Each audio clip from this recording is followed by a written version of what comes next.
Hello guys and welcome back to another Pepcoding video. और आज की वीडियो में हम सैम्पलिंग डिस्ट्रीब्यूशन के बारे में डिस्कस करेंगे। सैम्पलिंग डिस्ट्रीब्यूशन प्रोबेबिलिटी डिस्ट्रीब्यूशन की तरह होता है, बट सैम्पलिंग डिस्ट्रीब्यूशन में हम पूरे डेटा को नहीं, बस उसके एक सैंपल को स्टडी करते हैं। यानी हम डेटा को चंक्स में डिवाइड करते हैं या छोटे छोटे पार्ट्स के बारे में ही बात करते हैं। तो इन्फ्रेंशियल स्टैटिस्टिक्स में हम कुछ इन्फ्रेंस निकालने की कोशिश करते हैं, कुछ प्रिडिक्ट करने की कोशिश करते हैं।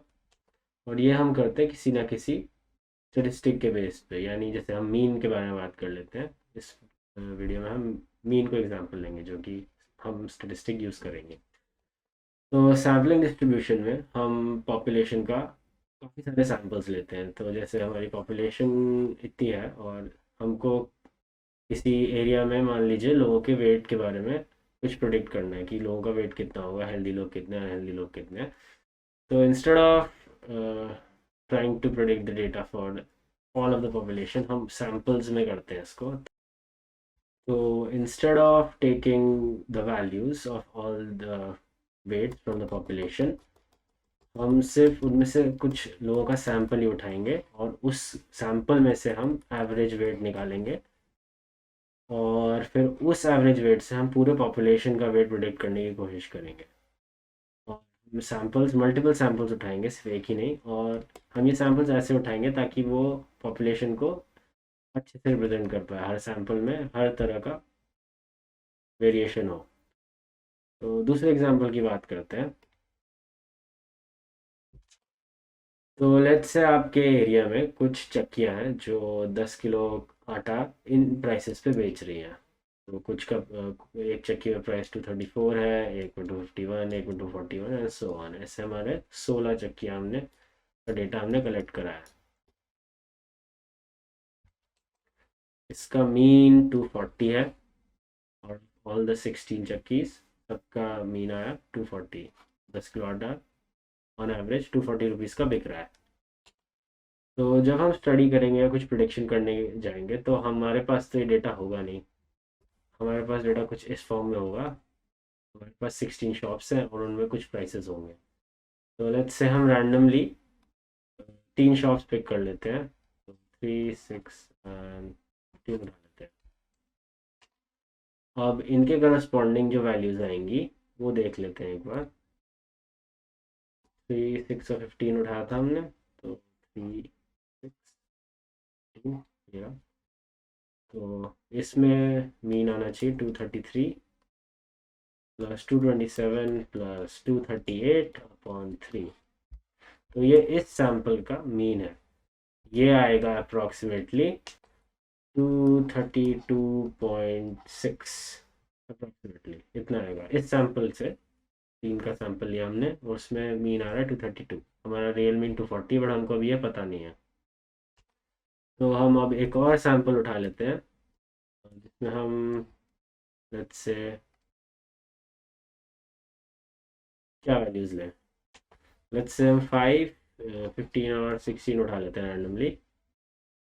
और इनके करस्पॉन्डिंग हमारे पास जो वैल्यूज़ आ रही हैं वो होंगी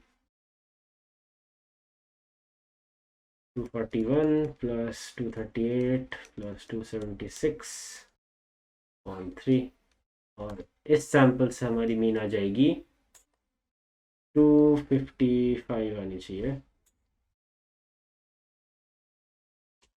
एज यू कैन सी, एक सैंपल से हमारी मीन आई 232 और एक सैंपल से हमारी मीन आई 255, और दोनों के बीच काफ़ी डिफरेंस है। और जब भी हम कोई भी रैंडम सैंपल उठाएंगे हर एक सैंपल में अलग मीन आएगी। तो हमारे पास यहाँ पे 16 शॉप्स हैं और हम हर बार 3 रैंडमली उठा रहे हैं, तो हमारे पास टोटल कॉम्बिनेशन बन जाएंगे 16C3, जो कि अप्रॉक्सीमेटली 560 कॉम्बिनेशंस हैं। तो अब हम इन हर 560 कॉम्बिनेशंस की मीन प्लॉट करके देख सकते हैं। तो इसका एक हिस्टोग्राम आएगा। So let's check it out. जो हमारा हिस्टोग्राम होगा वो कुछ ऐसा दिखेगा।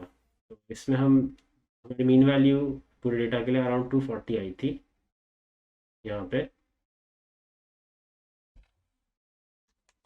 तो हम ये हिस्टोग्राम देख के कह सकते हैं कि जो हमारे मल्टीपल सैंपल्स हैं उनकी सैंपल मीन अराउंड 240 के काफ़ी क्लोज ही आ रही है। जैसे इस वाले बार को देखें हम तो तो एज वी कैन सी,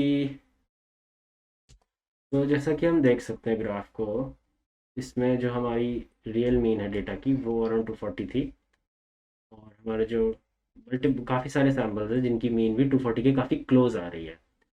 अब इस केस में तो हमारे पास बस 16 स्टोर्स थे और हमने तीन तीन का सैंपल उठाया था, बट और किसी और केस में, ज़्यादातर केसेस में हमारा डेटा का साइज़ बहुत बड़ा होगा, जैसे 10,000 सैम्पल्स होंगे, 100,000 सैम्पल्स होंगे, पॉपुलेशन की बात करेंगे तो, और उसमें हमारा सैम्पल साइज़ भी थोड़ा सा बड़ा होगा, तो उसमें जो हमारा हिस्टोग्राम होगा वो भी कुछ ऐसा ही दिखेगा।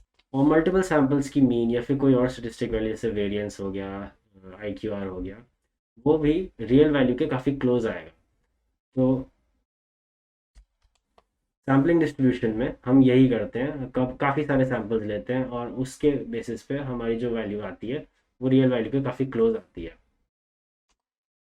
तो सैम्पलिंग डिस्ट्रीब्यूशन के बारे में इतना ही, और नेक्स्ट वीडियो में हम सेंट्रल लिमिट थ्योरम के बारे में बात करेंगे। तो अगली वीडियो में मिलते हैं। Bye bye.